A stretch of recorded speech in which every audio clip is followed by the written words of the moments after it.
28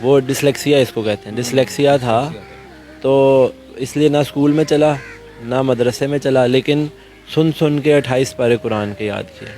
آپ ان کے سامنے قرآن رکھ دیں، ان کو نہیں پتہ لگے گا یہ کیا لکھا ہوا ہے، لیکن آپ بولیں گے نا ان کو یاد آ جائے گا کہ اچھا یار یہ فلانی صورت فلانا سے پارہ ہے. سن کے زبانیں یعنی کہ 28 پاروں کے وہ حافظ تھے. جی سن کے یاد کیا تھا، پڑھ لکھ نہیں سکتے، لیکن آخری ٹائم پہ پھر ان کو وہ جب ای سی ٹی ہوئی نا تو پھر وہ ان کی کافی میموری چلی گئی.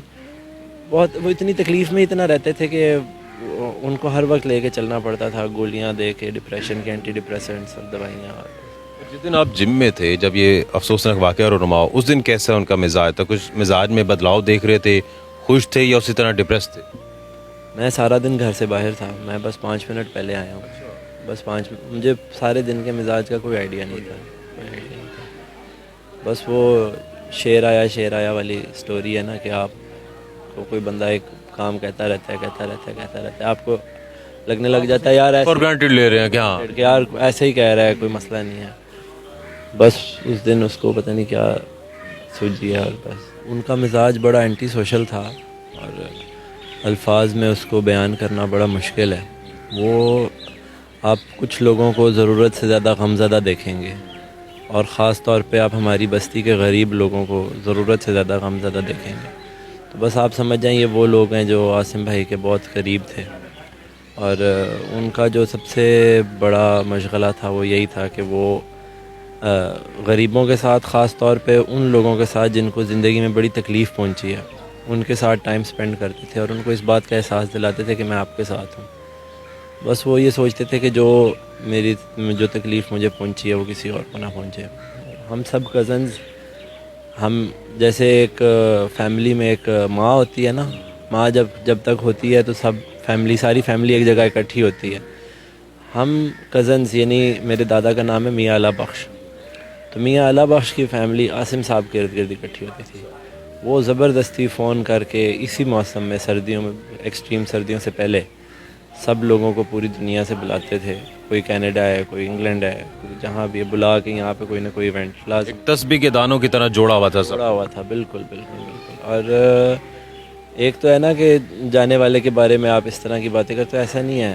وہ آپ اگر ان کو جانتے ہوتے نا، اگر آپ کی ان کے ساتھ دوستی ہوتی تو میں یقین سے کہہ سکتا ہوں کہ آپ بھی اس ٹائم ضرورت سے زیادہ ٹراما میں ہوتے. بالکل نہیں، ٹراما جس طرح سے باتیں سنی اور ایسا لگتا ہے کہ شاید میں بہت زیادہ جانتا ہوں. اور میں نے یہاں پر چند لوگوں سے بات کی اور وہ بتا رہے تھے کہ وہ بڑے، جسے آپ نے بھی کہا کہ غریبوں کا بڑا خیال رکھتے تھے، اور میں نے یہ سنا ہے کہ وہ ہر خاص و عام کے ساتھ بیٹھتے تھے، کھانا کھاتے تھے، تحائف دے دیتے تھے. کیا ایسا ہی تھا؟ بالکل ایسی ہی ہے. کوئی ان کی ایسی پوزیشن نہیں ہے جو ان کو ملتی تھی، اور وہ ان کو ایسے شک بھی ہوتا تھا نا یہ چیز میری اس کو پسند آ رہی ہے، کوئی اس کی وہ تمیز نہیں کرتے تھے کہ یہ چیز کتنی قیمتی ہے. کتنے سخی تھے؟ بس دے دیتے تھے.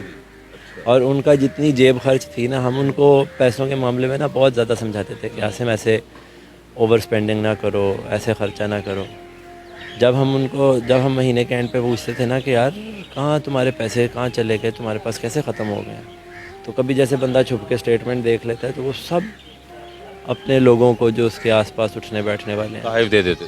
بس پیسے دے دیتے تھے. جس نے جو کہا ہے، اگر پڑے ہوئے ہیں تو انکار نہیں ہے. سب سے مہنگا تحفہ کیا دیا کسی عام شخص کو، یا زیادہ پیسے جو آپ کے علم میں بھی ہو؟ ان کو ایک کہیں سے بڑا قیمتی جوتا آیا تھا LV کا، اور میرے بھائی کی ایسے نظر پڑی اس پہ، تو اس نے دیکھا، اس نے کہا یار ماشاءاللہ بڑا اچھا جوتا ہے. تو عاصم بھائی نے بغیر without any second thought LV کا جوتا دے دیا. اچھا، جس طرح سے آپ نے کہا کہ وہ بڑے اینٹی سوشل تھے، تو جو اینٹی سوشل لوگ ہوتے ہیں ان کے جو قریب کے لوگ ہوتے ہیں ان سے وہ بہت گہرا تعلق رکھتے ہیں، اور آپ بھی اس سرکل کے اندر ہوں گے. کیسا تعلق تھا آپ سے؟ بس میرے سے سب سے اچھا تعلق تھا. سب سے کلوز آپ کے تھے؟ سب سے کلوز میں، سب سے آخری وقت میں آپ ساتھ؟ اپنے بھائی سے بھی، ان کے سگے بھائی سے بھی زیادہ کلوز میں تھا، اور سب سے زیادہ کلوز میں آخری وقت میں بھی میں ہی تھا. اللہ تعالیٰ ان کی بخشش کرے، جائے رحمت میں جگہ دے. عارفین جو سب سے کلوز دوست ہیں، اور ان کے بقول اپنے سگے بھائیوں سے بھی زیادہ عاصم بھائی جو ہیں وہ عارفین بھائی کے قریب تھے. دانش حسین کو اجازت دیجیے. اللہ نے کے بان.